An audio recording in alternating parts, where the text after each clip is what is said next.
Sina shaka nyote mtakuwa mmefahamu, na ndio sababu ya sisi kukutana hapa leo kuzungumza kidogo kuhusiana na kazi zilizofanyika na chama chetu.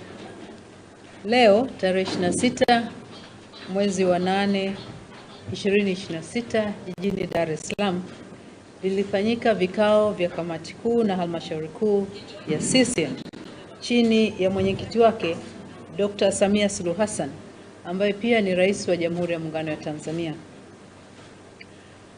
Kamati kuu na halmashauri kuu zilikuwa na ajenda za jumla ambazo zilijadiliwa, na kati ya ajenda zilizojadiliwa leo kulikuwa na swala la nidhamu na maadili ambalo lilikuwa linamkabili mwanachama mwandamizi wa chama chetu, mjumbe wa kamati kuu na halmashauri kuu, ndugu Balozi Dr. Emmanuel Nchimbi.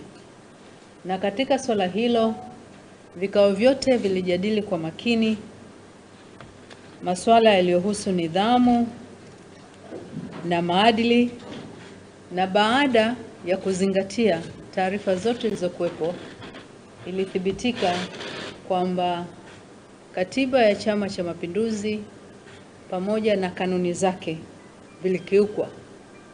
Kufuatia hayo, kwa kauli moja, halmashauri kuu ya Chama cha Mapinduzi ilipitisha uamuzi kwamba kutokana na mienendo iliyokiuka kanuni zetu zinazohusu nidhamu na maadili, ndugu Nchimbi afukuzwe uwanachama kwa mujibu wa kanuni zetu.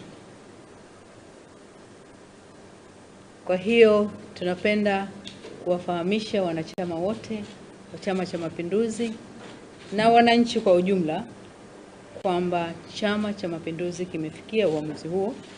Kwa hivyo kuanzia hivi sasa ndugu Nchimbi amefukuzwa wanachama na sio mwanachama tena wa Chama cha Mapinduzi. Pokeeni taarifa hiyo.